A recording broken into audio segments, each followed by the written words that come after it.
நகரத்தின் பல்வேறு பகுதிகளில் பிரபலமான நகைக்கடைகளிலும் பெரிய பங்களாக்களிலும் சமீப காலமாக நடந்து வந்த கொள்ளைகளை ஆராய்ந்து பார்த்ததில் இதில் ஒரு சமூக விரோத கோஷ்டியே ஈடுபட்டிருக்கிறது என்ற சந்தேகம் ஏற்படுகிறது. அதை ஊர்ஜிதம் செய்யும் வகையில் அந்த கோஷ்டியின் இருப்பிடத்தை தன்னால் தெரிவிக்க முடியும் என்று ஒரு நபரிடமிருந்து காவல்துறையினருக்கு கடிதம் ஒன்று வந்திருக்கிறது. மேலும் அவரை பற்றிய விவரங்களும் ரகசியமாக பாதுகாக்கப்படும். பொதுமக்களின் ஒத்துழைப்பும் இந்த விஷயத்தில் கோரப்படுகிறது.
வாங்க பாஸ்.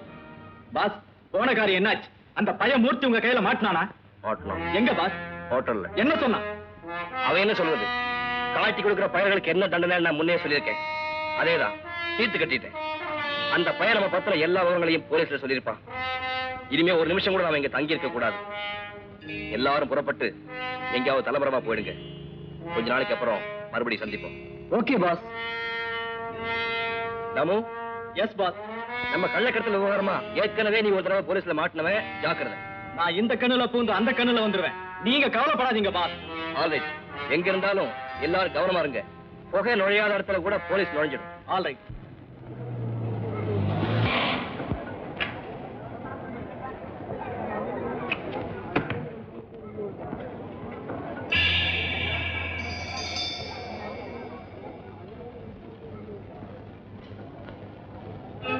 சீக்கிரமே எனக்கு வேலை கிடைச்சிட்டுன்னு ஊருக்கு போனது மாமாட்டு சொல்லுங்க. எனக்கு பணம் அனுப்ப வேண்டாம். ஏற்கனவே அனுப்புற பணத்துல சீக்கிரமா செலவு பண்ணிட்டேன்னு சொல்லுங்க. சொல்றேன் கணேஷ். நீங்களும் உடம்பு பத்திரமா பாத்துங்க. நானும் பாத்துக்கிறேன்.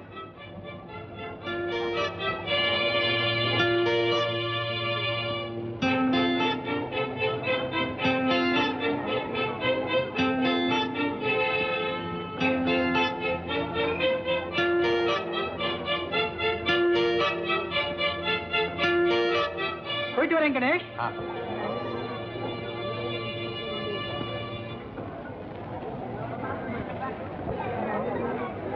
வேலை கிடைச்சதும் உடனே மாமாவுக்கு லெட்டர் போடுறேன்னு சொல்லுங்க.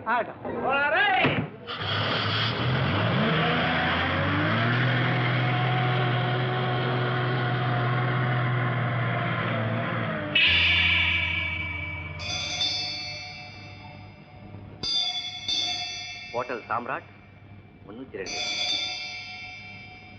யாரோ தவறு விட்டு போயிட்டாங்களே. சரி, நாளைக்கு நாமே ஹோட்டல் கொண்டு போய் கொடுத்துருவோம்.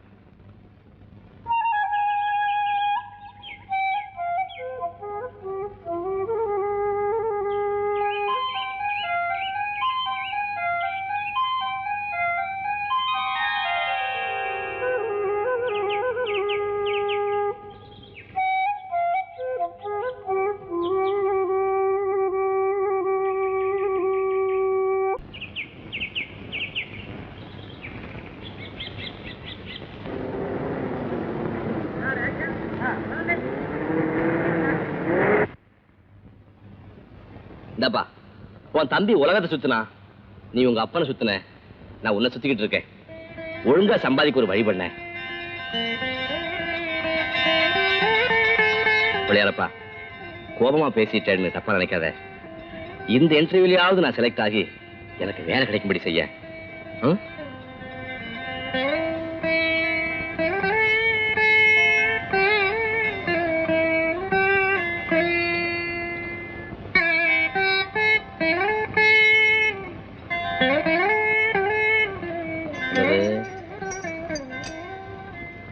அடடே, ஹோட்டல் சாவி. முதல்ல கொண்டு போய் கொடுக்கணும்.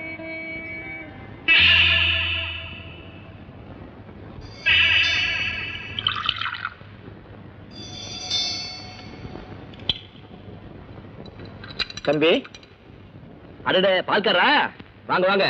இந்த வாரம் பால் தொட்டு தானே ரெடியா வச்சிருக்கேன். நாள் ஒண்ணுக்கு 30 பைசா வீதம், 7 நாளைக்கு 2 ரூபா 10 பைசா. இந்தாங்க செக். உங்களுக்கு விஷயம் தெரியுமா? என்ன? இந்த செக்கை மாத்துறதுக்கு உங்க பேங்கை தேடி நான் தாம்பரம் போறது இல்ல. இதுக்கு பணம் தர இங்கேயே ஆள் ரெடியா இருக்கு. யாரு? கொடுக்கறவங்க பேரை சொல்லக்கூடாதுன்னு சொல்லியிருக்காங்க. வரட்டுமா?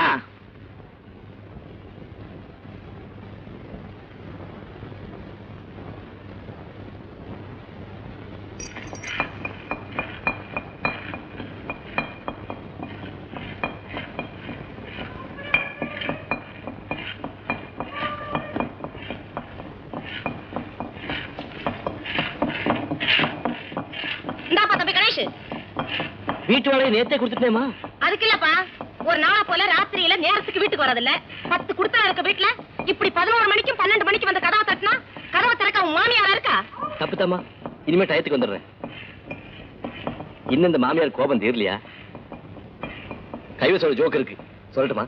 ஆமா, எல்லாத்துக்கும் ஒரு ஜோக் ஒண்ணு வச்சிருப்பேன். இத கேட்டுட்டு இவங்க வாயை பொழந்துகிட்டு இருப்பாங்க. வேலையத்தவ நானும் கேட்டுக்கிட்டு இருப்பேன். சொல்லு. ராத்திரி பூரா ஒரு வீட்டுல விளக்கு எரிஞ்சுக்கிட்டே இருந்தது. வேற என்ன, புருஷன் பொண்டாட்டியும் ஜாலியா கொஞ்சிட்டு இருந்திருக்காங்க. விடிஞ்சதும் பக்கத்து வீட்டுக்காரன் வந்து, ஏன்பா நீ விடிய விடிய விளக்கு போட்டுத்தான் பொண்டாட்டி கொஞ்சமானு கேட்டான். எப்பங்கான்னு இவன் கேட்டான். வேற எப்ப? நேற்று ராத்திரி தானா. அதுக்கு புருஷன் சொன்னா, ஐயோ நேற்று ராத்திரி ஊர்லயே இல்லைங்க. கர்ம கர்மம், ஜோக்க பாரு ஜோக்க.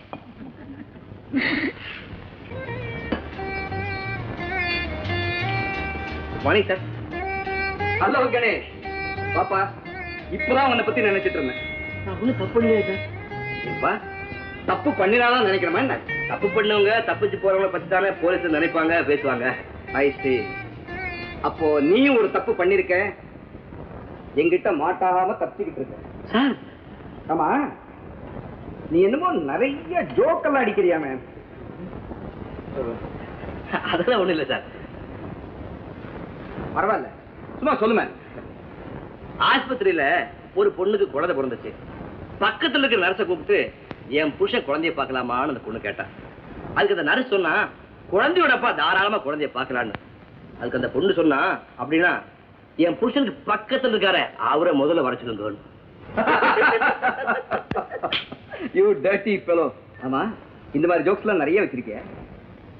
நிறைய வந்தீங்கன்னா எக்கச்சக்கமா சொல்றேன். கர்மம் கர்மம். இப்படிதான் சார், கேட்கிற பொம்பளைங்க தான் சொல்றாங்க, அப்புறம் பழையபடி ஜோக் சொல்ல சொல்லி கேட்கறாங்க. சார், அர்ஜென்ட்டா எனக்கு ஒரு 2 ரூபா பணம் வேணும். செக்கு கொண்டாந்துருப்பியே? கொண்டாந்துருக்கேன். அண்ணா கொஞ்சம் இருங்க. நீங்க அந்த செக்க வாங்கிட்டு தான் பணம் கொடுக்குறீங்க. என்ன உமாது, 2 ரூபாய் கொடுக்கறதுக்கு செக் வாங்கினா 4 பேர் சிரிக்க மாட்டாங்க? ஒன்னும் சிரிக்க மாட்டாங்க. இது இவருக்கு வாடிக்கை. பக்கத்து வீடு, எதிர்த்த வீடு, இப்படி எல்லார்கிட்டையும் 2 ரூபாய்க்கு செக் எழுதி கொடுத்து பணம் வாங்குறது இவருக்கு வழக்கம். இந்த சின்ன தொகைக்கு போய் செக் வாங்குறதான்னு சில பேர் திருப்பி கொடுத்துருவாங்கல்ல, அதுக்காகத்தான் இந்த ட்ரிக். இதுல எந்த விதமான ட்ரிக்கும் இல்ல. எனக்கு பணம் கொடுத்தவங்க தாராளமா இதை மாத்திக்கலாம். இது மாத்திர செக் தான், ஏமாத்திர செக் இல்ல. ஏன்பா கணேஷ், எந்த பேங்க்ல பணம் போட்டிருக்கியோ அந்த பேங்க்லயே போய் செக்க மாத்திக்க வேண்டியதானே? சார், எங்க ஊருக்கார ஒருத்தர் ஏஜென்டா இருக்காருன்னு தாம்பரம் பேங்க் உள்ள 300 ரூபாய் போட்டிருக்கேன். நான் எடுக்கிறதுனா தாம்பரம் போயிட்டு வரதுக்கே 2 ரூபாய் செலவாகும். நீங்க என்ன அக்கௌண்ட்ல போட்டுடலாம், கிரெடிட் ஆயிடும். அதனாலதான். இந்த சுமதி, கணேஷ் டிஃபன் கொடு. வேண்டாங்க, என் டயட் சிஸ்டம் அப்செட் ஆயிடும். டயட்டா? அது என்னப்பா உன் டயட் சிஸ்டம்? காலையில ஒரு கப் காஃபி, மத்தியானம் ஒரு பன் ஒரு டீ, ராத்திரிக்கு ஒரு கப் காஃபி. அதோட சரி. ஏன்பா அப்படி? என் வசதிக்கு அவ்வளவுதான் சார் முடியும். வேலைக்கு போனதுக்கு அப்புறம் தான் வேலைக்கு சாப்பாடு. ஐயோ, இப்படி இருந்தா உடம்பு ரொம்ப வீக்கா போயிடுமேப்பா. வீக் பூரா பட்டினி கிடந்தாலும் இந்த உடம்பு வீக்கா இருக்கிற மாதிரி தெரியாது சார். என் வீக்னஸ் வெளியே தெரியற மாதிரி நான் எப்பவும் நடக்க மாட்டேன். அதை யாராலையும் கண்டுபிடிக்கவும் முடியாது. சுமதி, நான் வரேன். சரிங்க. அப்போ நான் கொடுக்குறேமா? கணேஷ், நம்ம டெய்லர்ட்ட பிளவுஸ் கொடுத்துருக்கேன். அத மத்தியானம் வரும்போது மறக்காம வாங்கிட்டு வந்துடுறேன். சரி.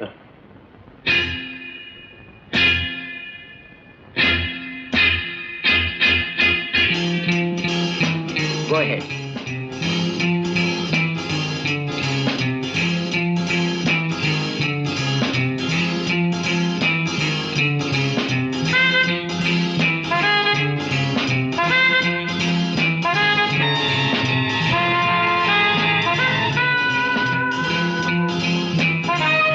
என்னது டெல்லியில இருந்து பேசுறீங்களா? கரெக்டா ரெண்டு காட்டேஜ் வேணுமா? சாரி சார், சத்தியத்து வரைக்கும் ஃபுல். ஹலோ, கொஞ்சம் சத்தமா பேசுங்க sir. Hello sir, room key. Hello, சொல்லுங்க. அது வந்து வச்சுட்டு போங்க சார். ஹலோ, என்னது 18 காட்டேஜ் வேண்டாமா? டபுள் ரூம் போதுமா? கேளுங்க. 18 தானே? Okay sir, okay.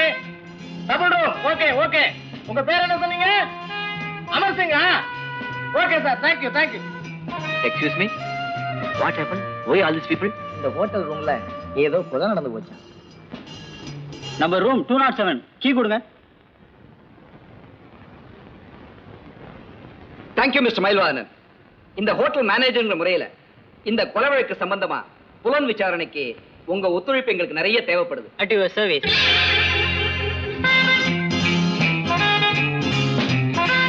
ஏன் மிஸ்டர் மயில்வாதனன், கொலையாளி ரூம் சாவி எடுத்துட்டு போயிட்டு தான் சொன்னீங்க. ரூம் நம்பர் 302 சாவி இங்க இருக்கு. ஏன்பா பிரபு, இந்த சாவி இங்க எப்படி வந்துச்சு? இப்போ ஒருத்தர் கொண்டாந்து கொடுத்துட்டு போனார் சார். அப்படியா? ஆமா சார், டெல்லியில இருந்து செங்கால் வந்தது, பேசியிருந்தேன். அப்போ ஒருத்தர் கொண்டாந்து சாவியை கொடுத்தாரு. வேலை ஞாபகத்துல மறந்துட்டேன் சார். ஏன் மிஸ்டர் பிரபு, அந்த ஆளை உங்களால அடையாளம் காட்ட முடியுமா? முடியும்னு நினைக்கிறேன். அப்படியா? ஆல் ரைட், நீங்க என் கூட வாங்க.